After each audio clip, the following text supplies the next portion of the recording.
জয়সলমীর, সোনার পাতায় মোড়া রাজস্থানের ইতিহাস, আর সাথে আমাদের সত্যজিৎ রায়ের ফেলুদার নস্টালজিয়া, মুকুলের বাড়ি। এই জয়সলমীর ভ্রমণ নিয়ে আমাদের আজকের এপিসোড।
আমাদের গত 2 পর্বে আছে যোধপুর ভ্রমণের বিভিন্ন অংশ। যদি এখনো না দেখে থাকেন তাহলে আই বাটনে আর ডেসক্রিপশন বক্সে লিংক দেওয়া রইল। যোধপুর ছাড়িয়ে আমরা বালেসর, জয়সর, দেবীকোট হয়ে রওনা দিলাম জয়সলমীরের পথে। সময় লাগে প্রায় 4.5 ঘন্টা।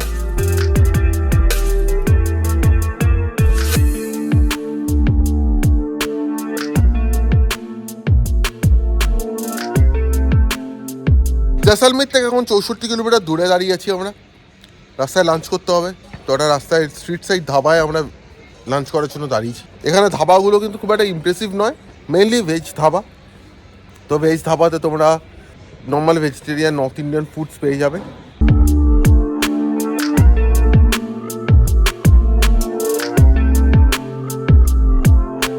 খাবার খুব ভালো। আমরা ভিন্ডি ফ্রাই নিয়েছিলাম, পুরো বাড়িতে বানানো, যেমন ঢ্যাঁড়সের চচ্চড়ি হয় ঠিক ওরকম খেতে। ডাল হালকা, আলু জিরেও খুব হালকা, শুধু রাইসটা একটু মোটা মোটা বাট লম্বা, আর রুটিগুলো একটু মোটা, বাট আদারওয়াইজ খাবার খুব ভালো।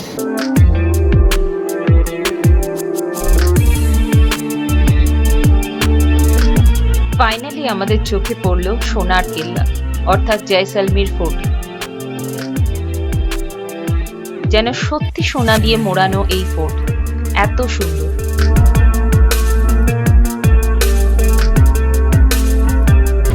সো ফাইনালি সোনার কেল্লা জয়সলমীরে। কিন্তু সোনার কেল্লাতে যদি আপনারা থাকার ডিসিশন নেন তাহলে কিন্তু গাড়ি আপনাদেরকে আগে নামিয়ে দেবে, সেখান থেকে টোটো বা অটো বুক করে গেট অবধি যেতে হবে, আর গেট থেকে হোটেলে যে হোটেল বুক করবেন সেখান থেকে ফোন করে বলে দেবেন, তারা এসে লাগেজ নিয়ে যাবে।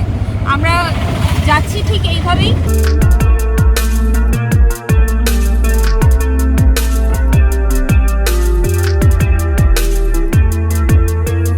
জয়সলমীর ফোর্টের সামনে এসে দেখলাম প্রচুর জনসমাগম। এ যেন এক অন্য রাজ্য।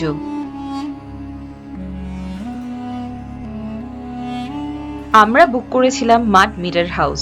মাড মিরর হাউস সোনার কেল্লার ভিতরে। মাড মিরর হাউসের কন্ট্যাক্ট নাম্বার ভিডিও ডেসক্রিপশন বক্সে দেওয়া রইল। ফোর্টের মধ্যে রাস্তার দুধারে রয়েছে বিভিন্ন রকম জিনিসের স্টুডিও। হাতের কাজ থেকে শুরু করে নানা সুন্দর সুন্দর জিনিস পাওয়া যাচ্ছে।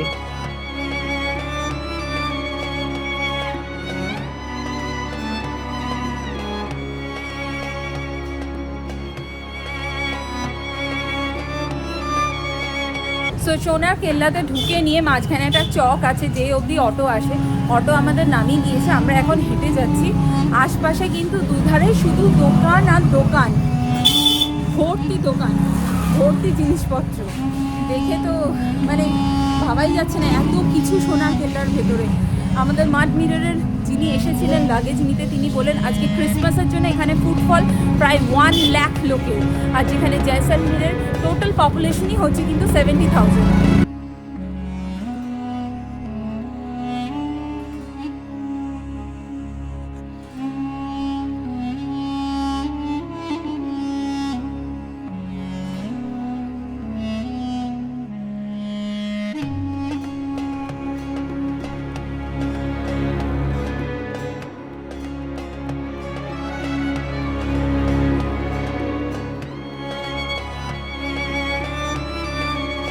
জয়সালমীর ফোর্টের ভিতরে রয়েছে জৈন টেম্পল।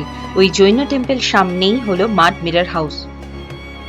হোটেলে চেক ইন করে আমরা প্রথমেই গেলাম সানসেট দেখতে হোটেলের রুফটপে, আর দেখলাম অসাধারণ এক সানসেট।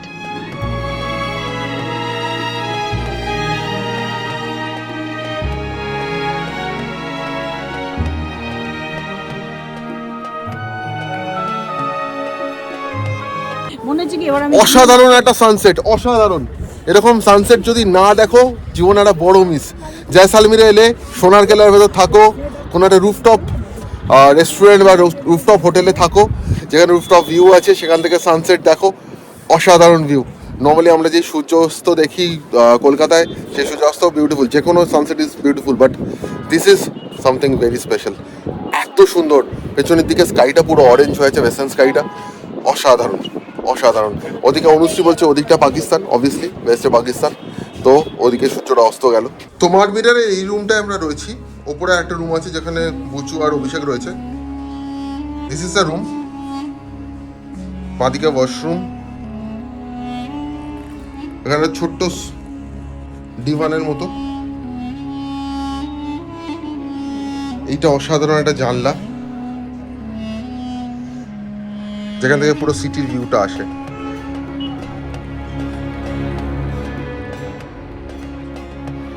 একটা ছোট টেবিল রয়েছে, একটা খুব কমফোর্টেবল বেড রয়েছে যেখানে 3 জনের আরামসে হয়ে যায়। এসিও রয়েছে। ওপরটা দেখো, ওপরটা কিরকম চাঁদোয়া খাটানোর মতো রয়েছে, ফ্যান রয়েছে।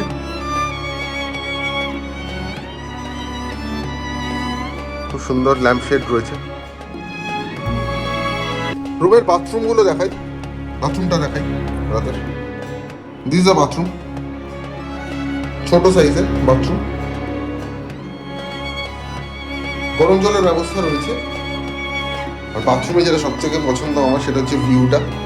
বাথরুমে একটা সুন্দর ভিউ রয়েছে পুরো সিটিটার। জাস্ট অসাধারণ বললেও কম। মাড মিররের রুমে এখন জানলার সামনে বসে আছি, আর এখান থেকে বাইরের যা অসাধারণ ভিউ দেখা যাচ্ছে, আমি জানি না এরকম অ্যাটলিস্ট ইন্ডিয়ার কোথাও এত সুন্দর সেট আপ আছে কিনা। হয়তো মেবি সোনার কেল্লাতেই হয়তো এরকম বেশ কিছু হোটেল আছে, আর সেখান থেকেই খুঁজে খুঁজে কিন্তু আমরা সিলেক্ট করেছিলাম মাড মিরর।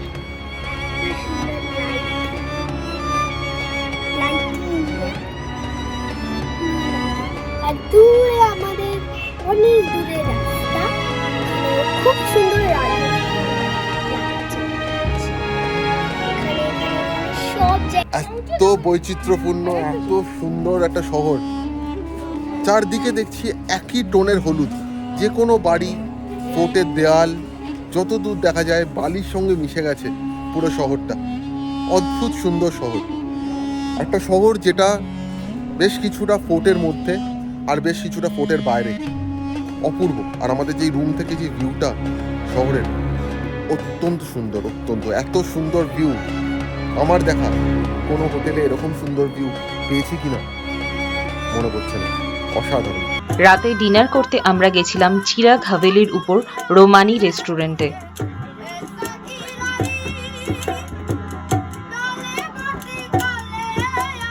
তো আজকে ক্রিসমাসের রাতে সেলিব্রেট করতে আমরা চলে এসেছি রোমানি রেস্টুরেন্টে, যেটা কিনা চিরাগ হাভেলির উপর। সোনার কেল্লা থেকে জাস্ট বেরিয়ে ঠিক 5 মিনিটের রাস্তা, অটো করে আরামসে চলে আসতে পারেন। হার্ডলি 100 টাকা নেবে অটোতে, বা যদি পারেন তাহলে হেঁটেও আসতে পারেন, এতটাই কাছে। এখানে রুফটপ খুব সুন্দর রেস্টুরেন্ট আছে, আর সাথে আছে অসাধারণ সোনার কেল্লার ভিউ। আর এই রেস্টুরেন্ট কিন্তু ফেমাস লাল মাছের জন্য।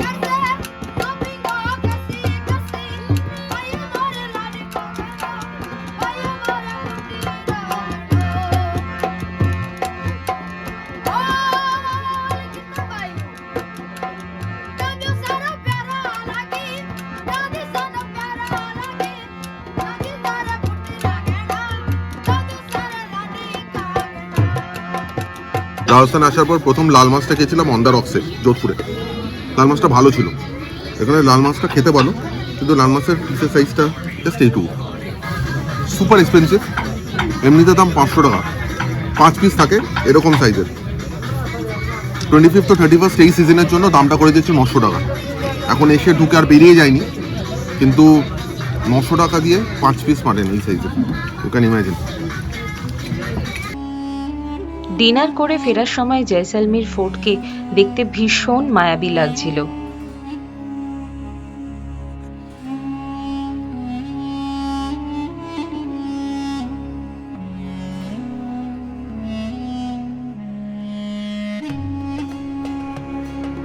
জয়সলমীর ফোর্টে ঢুকতে গেলে কিন্তু বেশ খানিকটা এইভাবে হেঁটে আসতে হবে। তো আপনারা যদি বাইরে খাওয়া দাওয়া করার প্ল্যান করেন, রাত 8টা থেকে সকাল 8টা অবধি একমাত্র ফোর্টের ভেতরে অটো ঢোকে, এছাড়া বাকি টাইমে কিন্তু কোনো অটো ঢোকে না।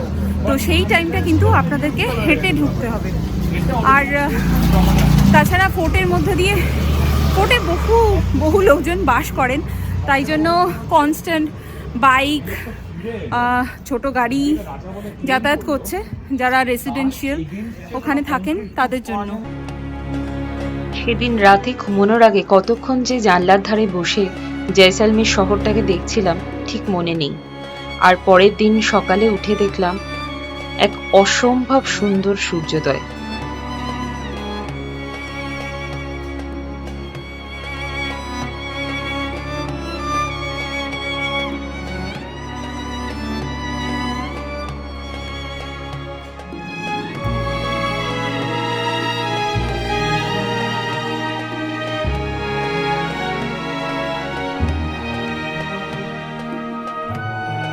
সো এখন বসে আছি মাড মিরারের ছাদে, রুফটপে বসে এখন এখানে ব্রেকফাস্ট করছি। আমার পিছনে দেখা যাচ্ছে সোনার কেল্লা, জয়সলমীর ফোর্ট, আর এপাশে পুরো জয়সলমীর সিটি। জয়সলমীর সিটি কিন্তু খুব ছোট্ট সিটি, 1 কিলোমিটার জুড়ে রয়েছে এই জয়সলমীর সিটি। Population total 70,000। আর এই সিটির আশেপাশেই রয়েছে কিন্তু সমস্ত মিলিটারি ক্যাম্প আর মিলিটারি টেন্ট। যেখানে সিটির পপুলেশন 70,000, সেখানে মিলিটারিদের পপুলেশন কিন্তু প্রায় 1 লাখ। ব্রেকফাস্টের অপশন ছিল দুর্দান্ত, তবে আমরা খেয়েছিলাম ফ্রুটস আর বানানা দিয়ে প্যানকেক। খেয়ে দিয়ে রেডি হয়ে আমরা বেরিয়ে পড়লাম জয়সলমীর শহর দেখতে। তো এক্সপেকটেশন ভার্সেস রিয়ালিটি, আপনি যদি ভাবেন সোনার কেল্লাতে এসে সুন্দর হেঁটে চলে ঘুরে বেড়াবেন একদম ফাঁকা মেলা, একদমই ভুল। এখানে গিজ গিজ করছে লোক। ইনফ্যাক্ট ধাক্কা খেতে খেতে একটা ছবিও ভালো মতো আপনি হয়তো তুলতে পারবেন না, বাট তাও ওটাই মানিয়ে নিয়ে আপনাকে ছবি তুলতে হবে আর ওখানে ওইভাবেই ঘুরতে হবে। শপার্স প্যারাডাইস বলা যেতে পারে জয়সলমীর ফোর্ট। এখানে এত সুন্দর সুন্দর জিনিস পাওয়া যাবে যে চিন্তার বাইরে। আমি নিজেই লোভ সামলাতে না পেরে একটা টারবান কিনে নিয়েছি। 12th সেঞ্চুরিতে রাজপুত রাজা রাওয়াল জয়সওয়াল বানান এই জয়সলমীর ফোর্ট। জয়সলমীর ফোর্টের ভেতরে আমাদের প্রথম গন্তব্য ছিল সিটি প্যালেস, অর্থাৎ রাজার থাকার জায়গা। তো সিটি প্যালেস সোনার কেল্লাতে 200 টাকা করে টিকিট। বাচ্চাদের কোনো টিকিট নেই, 5 বছরের কম বাচ্চাদের টিকিট লাগবে না। অ্যাডাল্টদের জন্য 200 টাকা করে টিকিট। ইয়েলো স্যান্ডস্টোন দিয়ে বানানো এই জয়সলমীর ফোর্ট দেখতে অনেকটা সোনার মতো লাগে, তাই এই ফোর্টের নাম সোনার কেল্লা।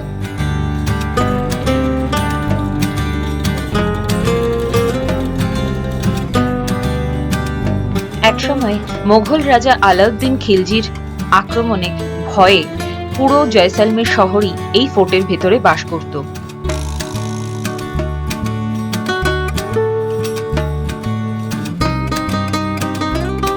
তো আমরা এখন চলে এসেছি জয়সলমীর ফোর্টের একদম হাইয়েস্ট পয়েন্টে, এই টেরেসটার উপর। এইখান থেকে সুন্দর সিটি ভিউ পাওয়া যায়।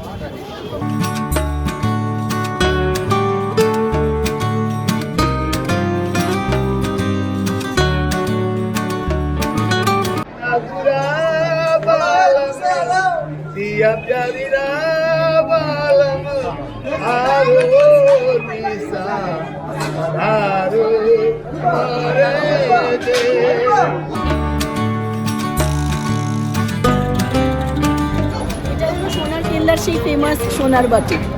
200 টাকা চাইছে এটা, এই সাইজের বাটি, পাথর বাটি 200 টাকা চাইছে।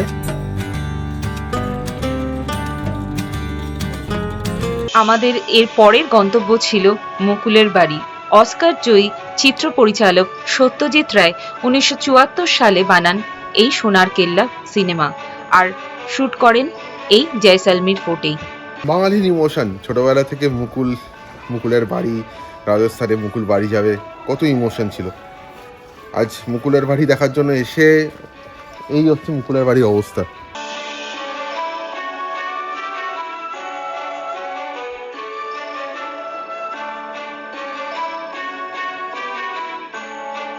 সো ফাইনালি আমরা এসে গেছি মুকুলের বাড়িতে। আপনাদেরকে যেটা আগে আমরা দেখিয়েছিলাম সেটা কিন্তু ওই জায়গাটা যেখানে কিনা সোনার কেল্লা শুটিংটা হয়েছিল, আর অ্যাকচুয়াল মুকুলের বাড়িটা কিন্তু এটা। এখানে এখন অন্য লোকজন থাকেন, ওনারা সত্যি দয়া পরবর্তীতে আমাদের এখানে আসতে দিয়েছেন, আমাদের উঠতে দিয়েছেন মুকুলের বাড়িতে। তো সত্যি এটা খুব ভেবে ভালো লাগলো, আর এখানটা এসে অন্যরকম নস্টালজিক লাগছে, ভীষণই ভালো লাগছে।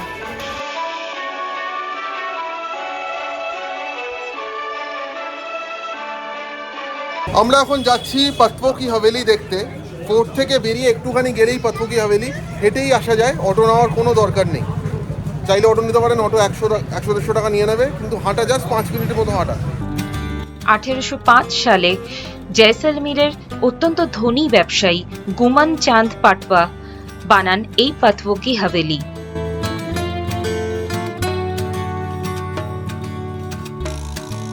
জয়সলমীরের সবথেকে সুন্দর এবং সবথেকে বৃহৎ হাভেলি বলে মানা হয় এই পতপো কি হাভেলি।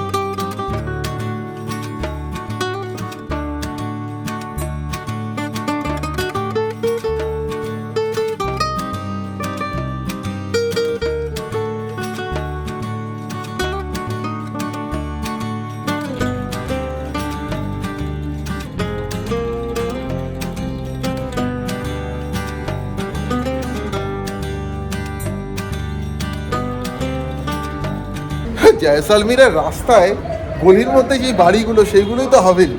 পতপো কি হাভেলি, নাথমল কি হাভেলি হয়তো ওদের মধ্যে বড় হাভেলি, বাট আশেপাশের যে কোনো বিল্ডিং আর্কিটেকচারটা একই রকম। সোনার কেল্লা যেই পাথর দিয়ে তৈরি সেরকমই পাথর দিয়ে তৈরি, সেরকমই কারুকার্য, জানলার ওপরে আর্চ করা, ডিজাইন করা। এরপর আমরা গেছিলাম নাথমাল কি হাভেলি। রাজপুত ও মোঘল ইতিহাসের নিদর্শন দেখা যায় এই হাভেলি স্থাপত্যে। নাথমাল কি হাভেলি ঘুরে আমরা গেছিলাম জয়সলমীরের ফেমাস রেস্টুরেন্ট দ্য ট্রায়োতে। ট্রায়োতে আমরা খেয়েছিলাম চিকেন তন্দুরি, এগ বিরিয়ানি, সাথে লাল মাছ। খাবারের টেস্ট এবং মান দুটোই খুব ভালো ছিল। সেদিনের আমাদের শেষ গন্তব্য ছিল গাদিসার লেক।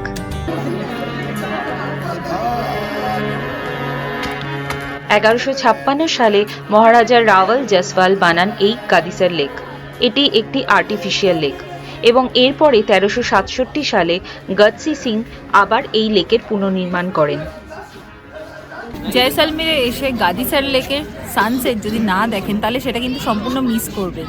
এখানে হয় কিন্তু ফ্রিতে লাইট অ্যান্ড সাউন্ড শো। এখন লাইট অ্যান্ড সাউন্ড শো শুরু হবে 6:30 থেকে, তাই জন্য লোকজন প্রচুর এখানে ভিড় করেছে, সবাই এসে বসছে। আর এরপর 6:30 থেকে শুরু হবে light and sound show.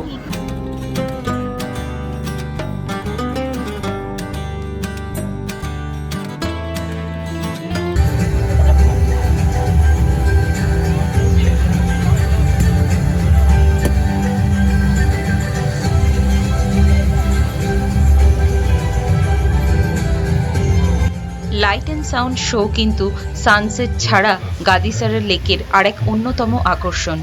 Jaisalmer fort এবং জয়সলমীর শহরের পুরো ইতিহাস দেখানো হয় এই লাইট অ্যান্ড সাউন্ড শোতে।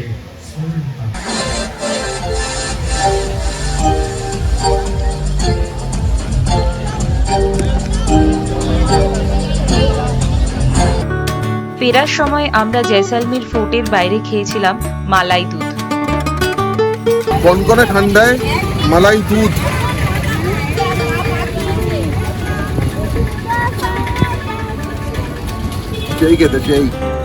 সেদিন রাতে ডিনারটা আমরা হালকাই করেছিলাম, আর ডিনারটা করেছিলাম মাডভিডারের রুফটপে বসে। জয়সলমীর ছাড়ার আগে আমরা গেছিলাম শেষবারের মতো জৈন টেম্পল দেখতে।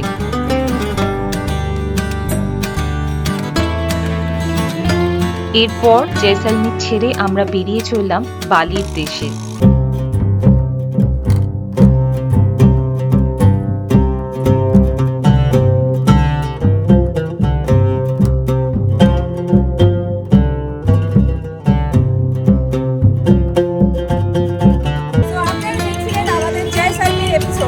আমাদের ভিডিওগুলো ভালো লেগে থাকলে অবশ্যই লাইক করবেন, কমেন্ট করবেন এন্ড শেয়ার করবেন। আর সাবস্ক্রাইব করতে ভুলো না। সাবস্ক্রাইব করার পর পাশের বেল আইকনটা হিট করে অল করে দাও, যাতে আমাদের সমস্ত ভিডিও নোটিফিকেশনস তোমরা পেয়ে যাও। Until next time, tata. Tata.